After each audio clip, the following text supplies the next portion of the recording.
Hello, everybody, and welcome to the second chapter of Pandora's Song. G, g, g, g.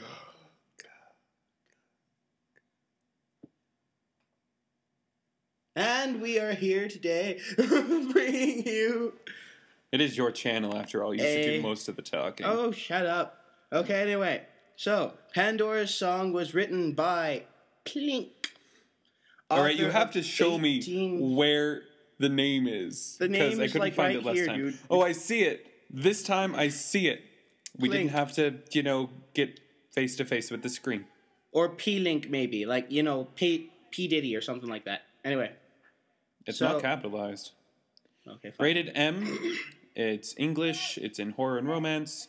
There's Mr. A. Wesker and Chris R. And there are 5 reviews for this one as well. Updated October 25th, 2011. Published the same time as the last one.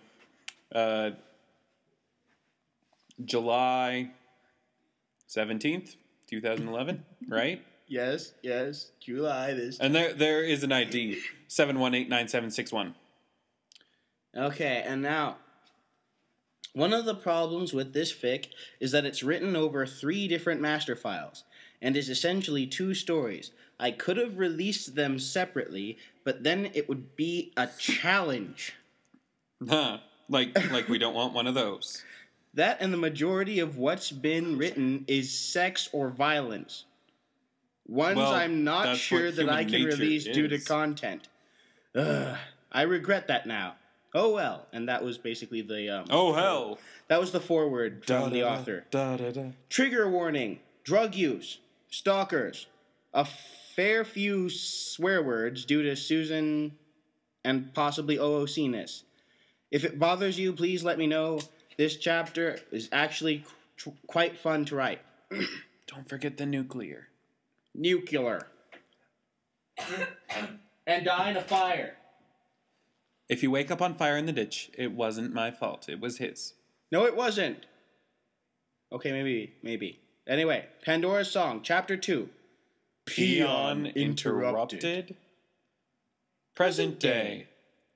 Afternoon, the light fell in dappled orange splashes across the cheap carpet and scuffed furniture. It was getting late, and Sarton still preyed on his mind, something there that continued to try and get his attention. It would come in time. He couldn't force it. He couldn't force a lot of things, boulders across a small valley, nothing. He also couldn't force the zombies to stop attacking, obviously, because we're still here. Chris looked to the one closed door in the place he'd called home for the last month. Jill was behind that door. He grimaced. Why doesn't he just open it up then? Man, I read this next part as tugged out a bear.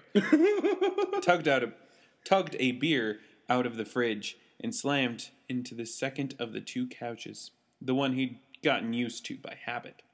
He could watch all the doors from there. It's hard to sleep sometimes. At least here he could view everything. Everything. Okay. The maid had stopped cleaning when she'd found the knives stuffed down between the cushions. Old habits die hard. This beer was... So do men. In fact, quite hard. Hard beer? What the Chris drank it down. You should have taken it out of the freezer earlier, you dumbass. He'd said yes to Sarton's offer of lunch. Lunch. Cooling his heels here until Sheva. You said Sheva. I'm going to read it Sheva. Here's my knife and here's your skull. Where was Sheva? Sheva returned was not his idea of a fun time, because it meant having to explain things to Jill, and Jill would not take it well. No time like the present. Feeling the sweat trickle down his back, when would he ever get used to this heat? He crushed the can and lobbed it at the bin. It didn't even hit the rim, which made him frown. You're off your game, Redfield. Oh, duh. Not even 2 points. Jeez. Jill? No answer. He got up, walked to the door, opened it a crack, or at least tried to. Jill? A muffled grunt, which was just so beautifully executed by my partner in crime. The curtains were drawn, and it was hot in there. He could tell. Jill opened up. It was more of a pleading whisper than a demand, and at last there was movement just on the edge of hearing. The door was unlocked, opened just a crack. A pale blue eye framed with lank pale hair stared up at him from the face of the woman he'd once trusted with his life. What? We need to talk. Fuck off! Oh my gosh, do that again. Fuck off! Do it again. Fuck off! Excellent. Jill. Go slowly with her. Jill, I'm leaving soon. We need to talk now. Yeah, like you're gonna talk. Her pupils constricted just slightly. How dare you leave me, fool? That wasn't in there. The door clinked shut and was then opened again. Jill Valentine, his best friend, someone he'd once almost considered a lover, had he the courage to say something. What did Wesker do to you? She was too skinny by far, ribs showing under her tank top, and the loose sweatpants hung on her on flesh that wasn't there. Arms raised to the door frame, fingers curled, an awful parody of an attempted seduction. She chewed her lip and eyed him from that hood of hair, the color of sun-bleached wheat. Where? She said, her voice cracked. Oh, and our friend Ed is here for random commentary at some point, just so you know. Say it louder. Hello. There you go. I'm not sure. You can't. I have to. He felt awkward. You can't. Oh, sure he can. Like a boy trying to ask his crush out. You can't. Knowing it would never happen, his affection for her was still there, but this change was drastic. Too drastic. Too quiet.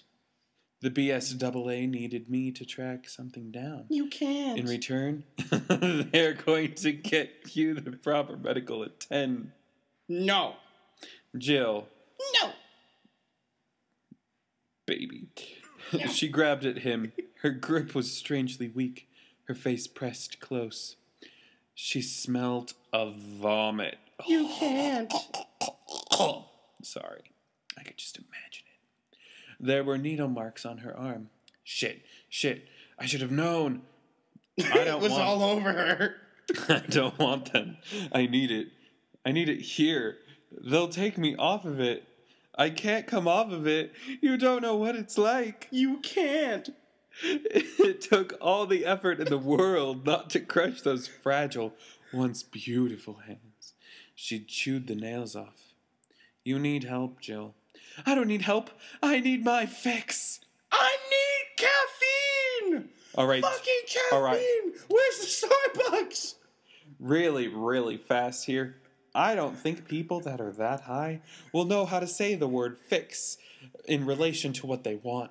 They'll probably just say, I need more. Caffeine. Anyway, I can't keep letting this slide anymore. I figured it would take the edge off it for you, but I'm counting 3 plasters there. How many now, Jill? He gripped her. Didn't let her twist away. How many? She wouldn't answer. She can't. He wanted to hug her. He wanted to cradle her, tell her everything would be okay. But stubborn Jill wouldn't let anyone in. She'd much rather sneak out, bribe the maids and the porters for drugs, anything for a drop of P30 to put her back into diamond-edged bliss. Bring her back into that control. Back to being Jill. But it wasn't coming from the source. It was muddied. It was different. And with this inferior material, Jill was staging a fairly brilliant Dr. Jekyll and Mr. Hyde trick.